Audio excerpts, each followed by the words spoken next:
और आइए अब शुरू करते हैं prime eight 4 prime time news element की ऑप्टिमम डोज। सबसे पहले आज प्राइम एट 4 के मेन्यू में क्या खास है वो देखिए। आपको दिखाएंगे दिल्ली बनी समंदर लेकिन जिम्मेदार बैठे हैं घर के अंदर। खबर पूरे ब्यौरे के साथ। मुस्लिम महिलाओं के हक का सवाल, मौलानाओं ने क्यों काटा बवाल, ये भी आज आपके सामने होगा। हरियाणा में बीएसपी आईएनएलडी का गठबंधन जाटलैंड में कैसे बदले समीकरण, ये खबर भी आज आपके सामने होगी। और प्राइम एट 4 में जब बिजली दफ्तर में घुसा तेंदुआ तो क्या हुआ, किसको लगा करंट, ये भी आज आपके सामने।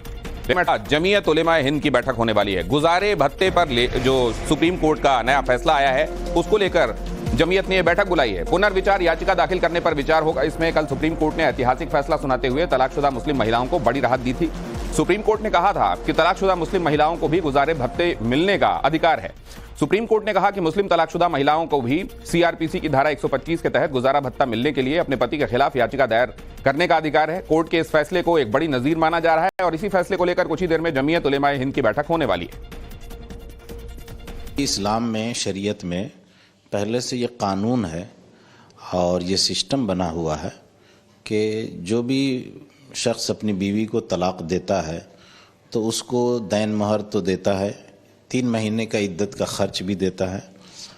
और कुरान में बताया गया है मताउम बिल मारूफ, यानी अपनी हैसियत के हिसाब से एक सूटेबल गिफ्ट दे करके उसको मारूफ तरीक़े से रुखसत करना है।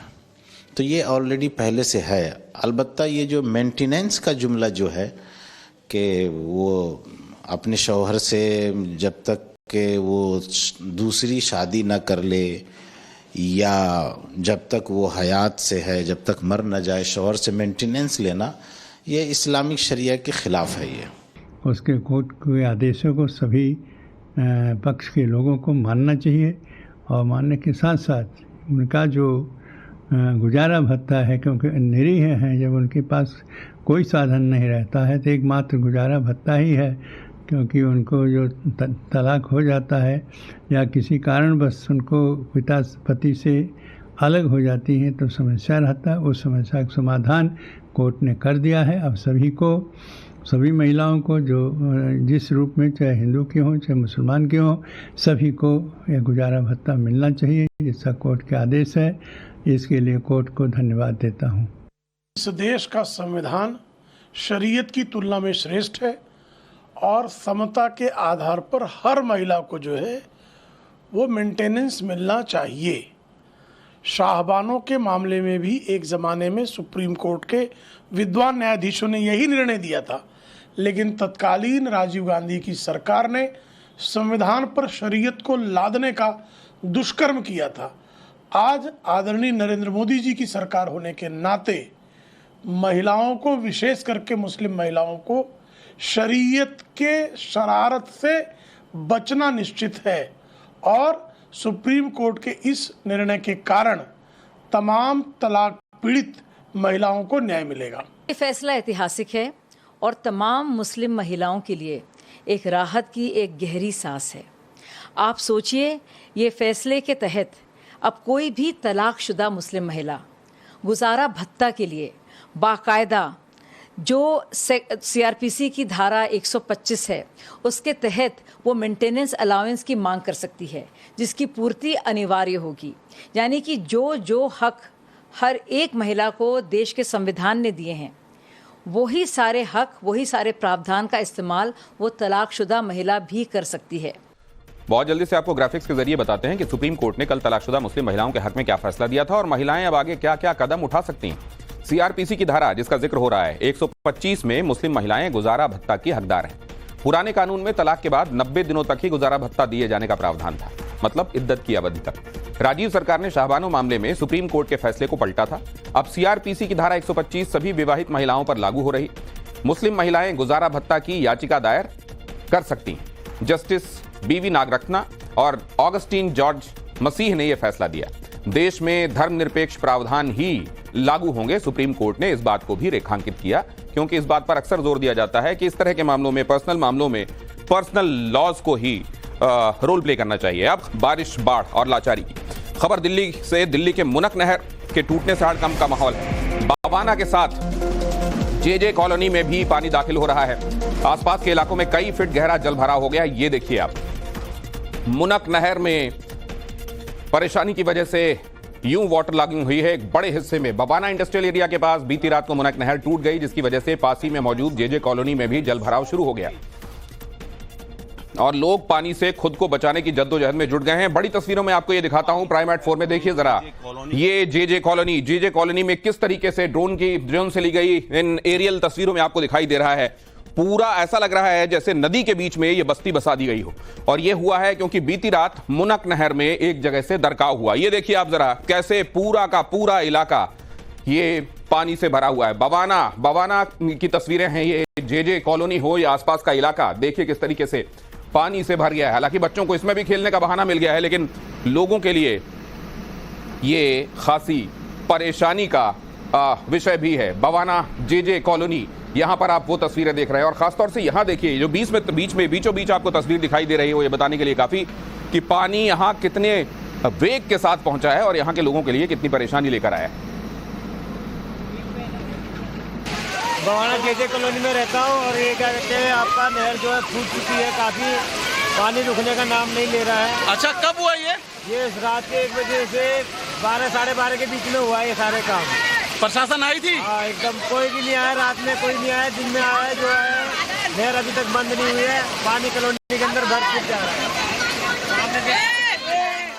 नॉर्थ दिल्ली के जेजे कॉलोनी के एफ ब्लॉक पर हूँ और तस्वीर देखिए क्या हालत हो चुकी है। दिल्ली की तस्वीर आपके सामने है और ये तस्वीर अपने आप में बयां कर रही है कि इस वक्त जेजे कॉलोनी नॉर्थ दिल्ली या पूरी दिल्ली के आसपास की बात करूं कि क्या हालत है। लोग अपने घर जाने को तो मजबूर हैं, लेकिन जो बच्चे हैं वो इसका जरूर आनंद ले लें, लेकिन जो बड़े लोग हैं या फिर जिनको जरूरतमंद है, जहां घर लोग रह रहे हैं, उनको कितनी परेशानी हो रही होगी, ये तस्वीर आपको ये बयां करती है। देखिए यहाँ पर पूरी तरीके से पानी भरा हुआ है। जहां आपकी नजर जा रही होंगी वहां आपको पानी नजर आ रहा होगा और यहाँ पर जो आसपास लोग रह रहे हैं वो कितना मजबूर हैं वो आप देख सकते हैं। हमारे साथ बात करने के लिए, क्या नाम है आपका? श्यामलाल। यहीं रहते हैं आप? हाँ, यहीं रहता हूँ। श्यामलाल ठेकेदार है। लाइट नहीं है कॉलोनी में, सब कुछ परेशान हो रहे हैं, घर से बाहर बैठे हम। पानी पानी हो रखा है पूरी कॉलोनी में, पानी।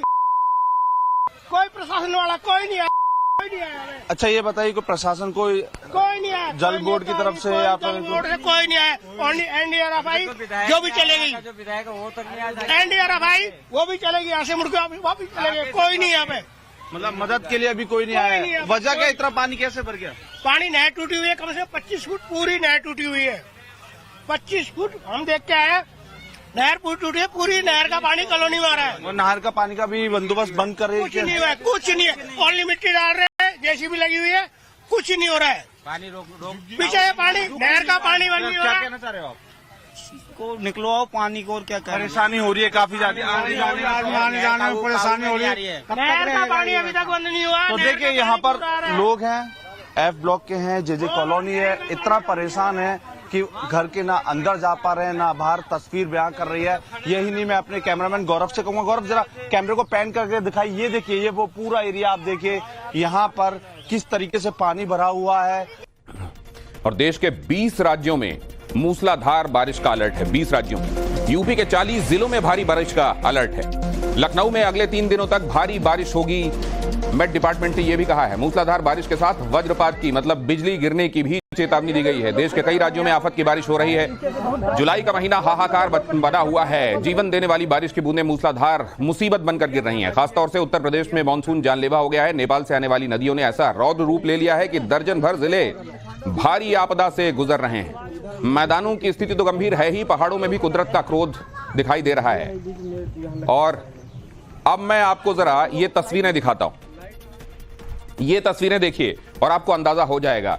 यहां तक कि मुख्यमंत्री योगी आदित्यनाथ को ग्राउंड में उतरना पड़ा है और वो जगह जगह पहुंचकर यहां तक कि बोट तक से जायजा ले रहे हैं और कैसा चल रहा है राहत का काम, इसकी समीक्षा हो रही है। यहां योगी आदित्यनाथ आपको लखीमपुर में दिखाई दे रहे हैं। इधर देखिए पीलीभीत के हालात क्या हैं, इधर देखिए शाहजहांपुर, हर जगह पानी पानी आपको दिखाई देगा। बाराबंकी श्रावस्ती, सड़कें बह गई हैं, घर डूबे हुए हैं, गाड़ियां बह गई हैं, आने जाने के रास्ते जो है वो पूरी तरीके से उन रास्तों में पानी भरा हुआ है, कनेक्टिविटी खत्म हो गई है। गोंडा बलरामपुर की तस्वीरें, यहां कुशीनगर आपको दिखाई दे रहा है, सिद्धार्थनगर देखिए, और यहां पर देखिए बस्ती और बलिया की तस्वीरें, पूरे के पूरे गांव घर डूबे हुए हैं। हालांकि लोगों को सुरक्षित जगहों पर ले जाया जा रहा है, लेकिन इतना आसान नहीं होता अपने घर का वो सामान जो आपको लेकर जाना है और दूसरी जगह जाना है, न जाने कब तक के लिए जाना है, ये करते हुए आप दूसरी जगह जाएं और आप वहां जीवन यापन भी सामान्य तरीके से कर पाएं। ये असल में एक तरफ खाई और दूसरी तरफ कुआं जैसी स्थिति है।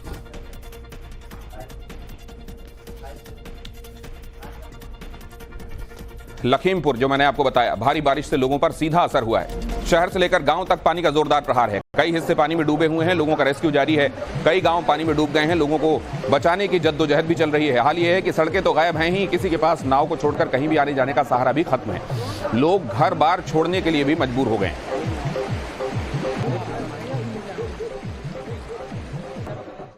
पानी का सैलाब जब उमड़ता है तो जिंदगी ठहर जाती है। लखीमपुर का घाघरा इलाका, जिसे शारदा कहा जाता है, शारदा नदी में पानी बढ़ा क्योंकि नेपाल से पानी छोड़ा गया। और आप देखिए हालत यह है कि मैं खड़ा नहीं हो पा रहा हूँ।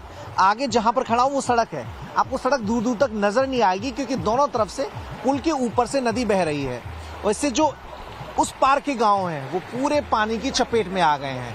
हालत नाव से समझी जा सकती है कि लोग अपने घरों का सामान लेकर सुरक्षित स्थानों पर चल निकले हैं। बीते करीब 3 दिनों से ये बाढ़ के हालात बने हैं। भैया, कौन कौन से गांव हैं जो पानी की चपेट में आ गए हैं?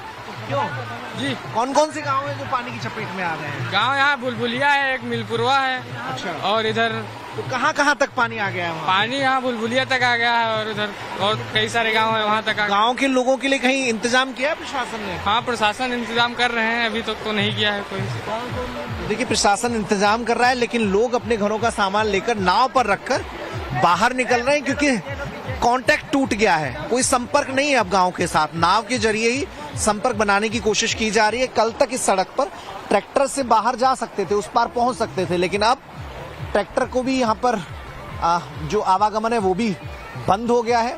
हालात ये हैं कि लोगों को गांव छोड़कर दूसरी जगह पर, ऊंची जगहों पर शरण लेने को मजबूर होना पड़ रहा है। और यूपी से ये खबर, पीलीभीत की स्थिति देखिए, यहां भी बाढ़ से भारी बर्बादी आपको दिखाई देगी। खास तौर से वो इलाके जो सतह से कुछ नीचे हैं, वहां पर तो पानी ही पानी दिखाई दे रहा है। बाढ़ में फंसे हुए लोगों को बचाने का काम भी हालांकि इस चुनौती के बीच में किया जा रहा है। देवा नदी उफान पर है, निचले इलाकों में हर तरफ पानी है। स्थिति है कि हाईवे पर भी पानी का कब्जा है। गाड़ियों के आवाजाही पर खासा असर पड़ा है। फिलहाल नेशनल डिजास्टर रिलीफ फोर्स की टीम लोगों के रेस्क्यू में जुटी हुई है। सैलाब के बीच में से हालांकि गाड़ियां गुजर रही हैं, जहां पर ये वाहन चालकों को कॉन्फिडेंस है कि वो गाड़ी को निकाल कर ले जा सकते हैं, लेकिन ऐसे में ही आप जानते हैं वो हादसे भी सामने आते हैं, क्योंकि ऐसे में कॉन्फिडेंस कब ओवर कॉन्फिडेंस साबित हो जाए ये किसी को मालूम नहीं होता। पेपर धांधली केस में सबसे बड़ी खबर ये देखिए, सुप्रीम कोर्ट में 18 जुलाई को होगी सुनवाई। आज नीट पर होने वाली सुनवाई टाल दी गई। नीट की सुनवाई, सुप्रीम कोर्ट ने पहले कहा कि नीट पर हियरिंग कल यानी शुक्रवार 12 जुलाई को होगी। फिर सीजेआई ने कहा कि नीट मामले पर सोमवार को सुनवाई की जाएगी, लेकिन सॉलिसिटर जनरल ने सोमवार और मंगलवार को व्यक्तिगत परेशानियों का हवाला दिया और बुधवार की अपील की। इसके बाद सुप्रीम कोर्ट ने नीट हियरिंग की अगली डेट गुरुवार यानी 18 जुलाई की तय की।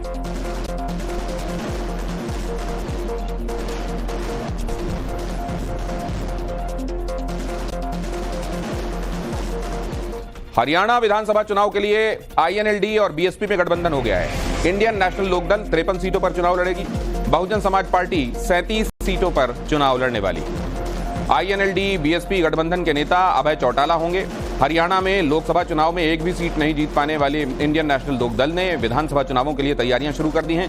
इसी साल अंत में होने वाले विधानसभा चुनाव के लिए आईएनएलडी और बहुजन समाज पार्टी के बीच में यह गठबंधन हुआ है। अगर आईएनएलडी और बीएसपी की सरकार बनी तो अभय चौटाला मुख्यमंत्री बनाए जाएंगे, ये समझ भी बन गई। गठबंधन के तहत यह डील हुई है। दोनों दलों के प्रतिनिधियों ने राजधानी चंडीगढ़ में गठबंधन का औपचारिक ऐलान किया। आज आम आदमी की भावना है कि भारतीय जनता पार्टी जो 10 साल से इस प्रदेश को लूटी, उसको सत्ता से बाहर किया जाए, और कांग्रेस पार्टी जिसने पहले 10 साल इस प्रदेश को लूटने का काम किया है, उसको सत्ता से दूर रखा जाए। हरियाणा के अंदर जिन्होंने अपने अपने राजनीतिक दल बना रखे हैं, जो भाजपा और कांग्रेस दोनों के अगेंस्ट है, दोनों के खिलाफ है, हम उन लोगों को भी अपने साथ लेकर के एक फ्रंट खड़ा करेंगे जिसमें लोगों का और ज्यादा विश्वास बढ़ेगा और आने वाले समय में गठबंधन की सरकार इस प्रदेश के अंदर बनेगी। हरियाणा की जो जनता है उन्होंने जेजेपी को भी वोट डाल के देखा, उन्होंने कांग्रेस को भी वोट डाल के देखा और भाजपा को भी वोट डाल के देखा। अब तीनों ने सत्ता चलाई है, सरकार चलाई है काफी लंबे समय तक, और अगर आप गांव-गांव में घूमेंगे और लोगों से बातचीत करेंगे तो आपको मालूम होगा कि किस तरह यहाँ पे लोगों में कितना गुस्सा और कितना आक्रोश है, कि किस तरह उनकी बातें नहीं सुनी गई, किस तरह उनके लिए काम नहीं किया गया। तो उन्हीं मुद्दों को लेके हमें लगता है कि गठबंधन की सरकार यहाँ पर बहुत अच्छा रिजल्ट दे पाएगी। और ये तीसरा मौका है जब हरियाणा में बीएसपी और आईएनएलडी के बीच में ये गठबंधन हुआ है। दोनों पार्टियों ने सबसे पहले 1996 में लोकसभा चुनाव के दौरान गठबंधन किया था। तब हरियाणा की 10 लोकसभा सीटों में से 7 पर आईएनएलडी और बीएसपी ने 3 सीटों पर चुनाव लड़ा था। इस चुनाव में बीएसपी को 1 और आईएनएलडी को 4 सीटों पर जीत मिली। इसके बाद साल 2018 आया, दोनों ने मिलकर चुनाव लड़ा। इस बार फिर दोनों एक साथ हरियाणा के चुनावी दंगल में बीजेपी और कांग्रेस को सीधी चुनौती देने के लिए उतरे। यूपी की बारिश की तरफ एक बार फिर आपको लेकर आता हूं। बुरा हाल है कई जगहों का, बुलंदशहर भी देख लीजिए। भारी बारिश के बीच स्कूल बस पानी में फंस गई, जेसीबी की मदद से इसे निकाला गया। ये देखिए आप, फंसी हुई बस और फिर कैसे उसको जेसीबी की मदद से निकाला गया। सड़क पर जलभराव ऐसा है कि बस पानी के बीच फंस गई। नगर निगम और पुलिस की टीम को इसकी सूचना दी गई और बस को जेसीबी की मदद से बाहर निकाला गया। क्या नाम है? पानी के प्रहार वाली तस्वीरें बुलंदशहर में कैसे स्कूल बस फंसी हुई, और पंचकूला में हम आपको दिखाते हैं कैसे ट्रैक्टर पानी में फंस गया। गोवा में चोरला घाट में लॉरी पानी के बीच में फंस गई। असल में पानी के ऊपर से निकालने का, जिसका कुछ देर पहले मैं आपसे जिक्र कर रहा था, ये कॉन्फिडेंस कई ड्राइवर्स को होता है कि वो गाड़ी को निकाल कर ले जाएंगे, लेकिन पानी में बीच में पहुंचने के बाद कई बार स्थितियां अनुकूल नहीं होती हैं और एग्जॉस्ट के रास्ते ये पानी कई बार दाखिल हो जाता है गाड़ी के सिस्टम में, गाड़ी बंद हो जाती है और उसके बाद स्थितियां और बुरी हो जाती हैं, क्योंकि उस समय पानी के बीच में गाड़ी और सवारी फंसी हुई होती है। और शाहजहांपुर में भारी बारिश से स्थितियां बिगड़ गई हैं। पानी से लबालब मेडिकल कॉलेज देखिए, मरीजों को लेकर भागते हुए दिखाई दिए परिजन। ये स्थिति है वहां की। वो तस्वीर आपको दिखाता हूं किस तरीके से मरीजों को लेकर परिजनों को भागना पड़ा। शाहजहांपुर की ये तस्वीरें, बारिश से बिगड़े हालात और यूं मरीजों को लेकर परिजन वहां से निकले। जब गाड़ियां निकल रही हैं, एम्बुलेंस निकल रहे हैं, तब भी देखिए कितनी डूबी हुई हैं गाड़ी। ये हाल है वहां अस्पताल का। अस्पताल से मरीजों को बाहर निकालना पड़ा है। स्ट्रेचर पर मरीज बाहर लेटे हुए हैं और इस बात का इंतजार कर रहे हैं कि उनको किसी दूसरी जगह पर ले जाया जाए।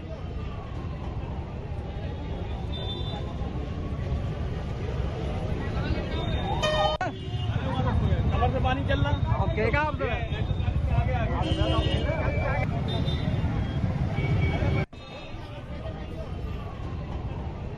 शाहजहांपुर की ये तस्वीर एक बार फिर से मैं आपको बता दूं। शाहजहांपुर भी बारिश से बुरी तरह प्रभावित है और यहाँ पर ये है यहाँ का अस्पताल, जहाँ अस्पताल के भीतर तक पानी दाखिल हो गया है और मरीजों को अब वहाँ वार्ड्स में नहीं रखा जा सकता, लिहाजा वहाँ से उनको निकाला जा रहा है। कई लोगों को लेकर परिजन जिनको ले जाना अफोर्ड किया जा सकता है, डॉक्टर से पूछ रहे हैं वो, लेकिन डॉक्टर्स भी ऐसी स्थिति में उनको क्या कहें कि रुक जाइए। जाहिर है ऐसे में कह रहे हैं कि आप अभी ले जाइए और स्थितियां जब फिर से यहाँ पर इलाज के लायक हो जाएंगी तो आप वापस लौटिएगा। पहाड़ों पर लगातार खतरा मंडरा रहा है।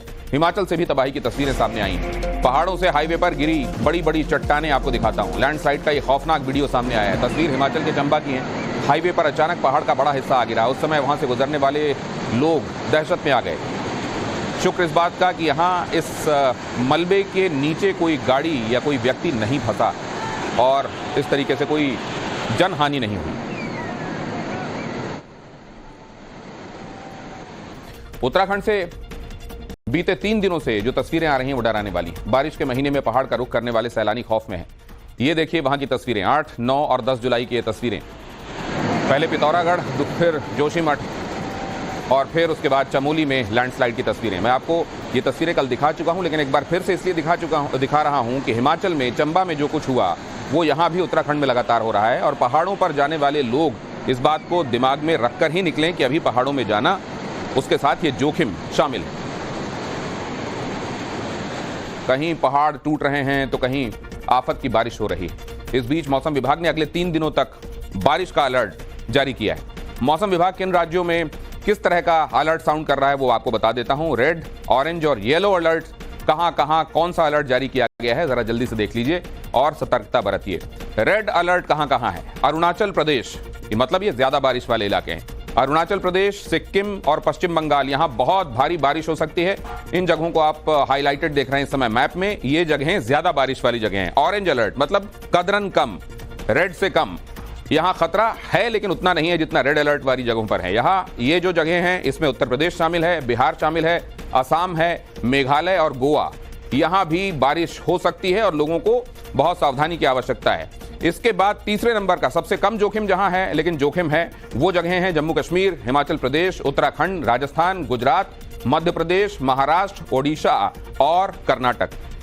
इस तरीके से अगले 3 दिनों के लिए कहां पर रेड अलर्ट है, कहां पर ऑरेंज अलर्ट है और कहां पर येलो अलर्ट, ये मैंने आपको दिखाया। यहां रहने वाले लोग उस तरीके से अपने आने वाले दिनों को प्लान कर सकते हैं। और अब अगली खबर यह कि बारिश बाढ़ का सब्जियों के दाम पर कितना असर पड़ा है। बहुत ज्यादा सब्जियों के दाम बेतहाशा बढ़ गए, आम जनता परेशान है। बारिश के कारण भाव में भारी उछाल आया है। दिल्ली में 90 रुपए से 120 रुपए किलो तक बिक रहा है टमाटर। बाकी सब्जियों की कीमत में भी जबरदस्त तेजी आई है।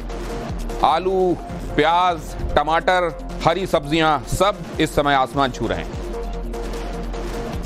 जयपुर में मुख्यमंत्री भजनलाल का युवाओं ने अभिनंदन किया। बजट में नौकरियों की घोषणा से युवा खुश हैं। बजट में हर साल 1 लाख नौकरियां देने का वादा किया गया है। 5 साल में 4 लाख नौकरियां देने का ऐलान किया गया है। राजस्थान की भजनलाल सरकार ने कल बजट पेश किया। इस बजट में किसानों, कर्मचारियों, युवाओं को बड़ी सौगात दी गई। इससे पहले 8 फरवरी को राजस्थान विधानसभा में लेखानुदान पेश किया गया था। ऐसा पहली बार हुआ जब केंद्र के बजट से पहले राजस्थान सरकार ने अपना बजट पेश किया है।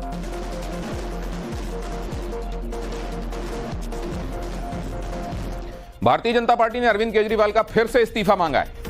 ईडी चार्जशीट में केजरीवाल को आरोपी बनाए जाने पर बीजेपी का हमला तेज हो गया है। केजरीवाल आरोपी नंबर 37 हैं। क्या अब भी इस्तीफा नहीं देंगे? शराब घोटाले में आम आदमी पार्टी भी आरोपी है, भारतीय जनता पार्टी ने कहा। आपको बता दें कि कल शराब घोटाले में ईडी ने चार्जशीट दाखिल की जिसमें केजरीवाल को आरोपी नंबर 37 और आम आदमी पार्टी को आरोपी नंबर 38 बनाया गया। उस अरविंद केजरीवाल ने जिन्होंने बार बार जीवन में कहा है कि हमारे ऊपर अगर कोई छोटा सा आरोप भी लगा तो हम इस्तीफा दे देंगे। जब केस चल रहा था, जांच एजेंसियां काम कर रही थी, जगह जगह से साक्ष्य आ रहे थे, गवाह अपनी बात कर रहे थे, तब तो खैर उन्होंने नहीं दिया इस्तीफा। लेकिन आज जब वो स्वयं ईडी की चार्जशीट में दिल्ली के शराब घोटाले में 37 नंबर के आरोपी बन गए हैं, अब दिल्ली इस आशा से देख रही है कि शायद उनकी नैतिकता जागे और वो इस्तीफा दें। मोर्चा ने फिर से आंदोलन का ऐलान कर दिया है। केंद्र सरकार के खिलाफ 9 अगस्त को प्रदर्शन। एमएसपी पर कानून की गारंटी को लेकर प्रदर्शन किए जाने की बात। लोन माफी और अलग से कृषि बजट की भी मांग हो रही है। एसकेएम ने अलग से कृषि बजट की भी मांग की है।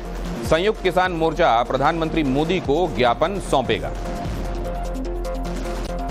का आईन एमएसपी का बारे में 1.5 गुना दाम देने का बात जो है वो विचार नहीं किया।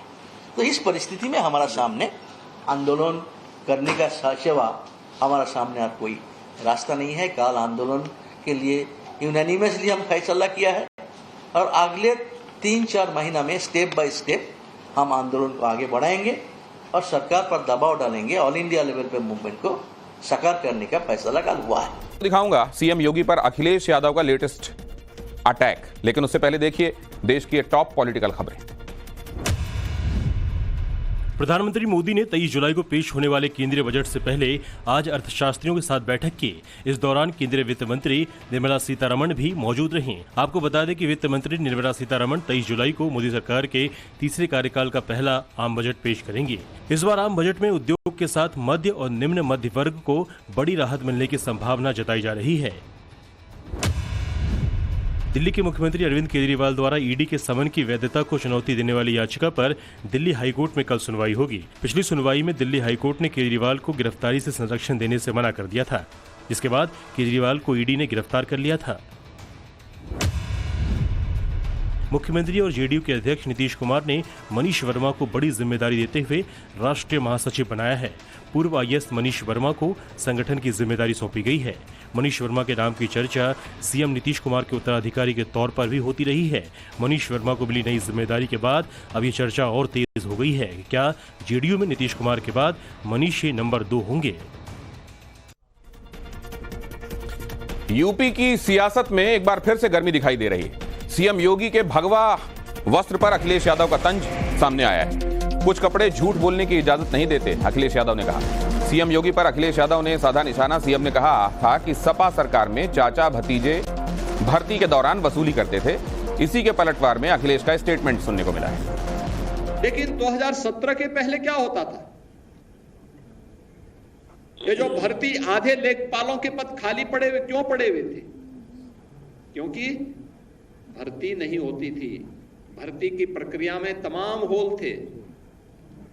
भर्ती की प्रक्रिया को पहले ही चाचा भतीजे की जोड़ी वसूली के लिए निकल पड़ती थी और पूरा खानदान अलग अलग जिले आवंटित हो जाते थे। मुझे याद है लेखपालों की भर्ती की एक प्रक्रिया को कैसे इन्होंने दागी बना दिया था। कुछ कपड़े पहनने के बाद किसी को झूठ नहीं बोलना चाहिए। हाथरस में जो वस्त्र होते हैं, कई बार वो वस्त्र इसकी भी पाबंदी लगाते हैं कि आप झूठ नहीं बोल सकते हैं, आपको सत्य ही बोलना पड़ेगा।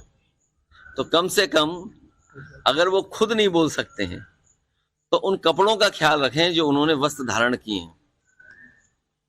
और ये अपना छिपाना चाहते हैं कि हाई कोर्ट ने कॉपियां बदल दी। आपको जानकारी होगी कि कितनी कॉपियां बदली गई। और ये हर नौकरी में इन्होंने घोटाला किया। ये हर नौकरी में इसलिए घोटाला करते हैं क्योंकि इनके अपने लोग कैसे एडजस्ट हो जाए। हालांकि एक इसका दूसरा नजरिया ये भी कि क्या वो जो वैसे वस्त्र धारण नहीं करते उनको झूठ बोलने का लाइसेंस मिल जाता है। अगली खबर यह कि महाराष्ट्र में एमएलसी चुनाव की तैयारियां तेज हो गई हैं। 12 जुलाई को 11 सीटों के लिए चुनाव होंगे। 11 सीटों के लिए 12 उम्मीदवार मैदान में हैं। एमएलसी चुनाव से पहले होटल पॉलिटिक्स तेज हो गई है। ताज लैंड्स एंड होटल में सीएम शिंदे ने बैठक की है। डेप्यूटी सीएम अजीत पवार ने ललित में बैठक की है। आईटीसी ग्रैंड मराठा में उद्धव ठाकरे ने बैठक की है।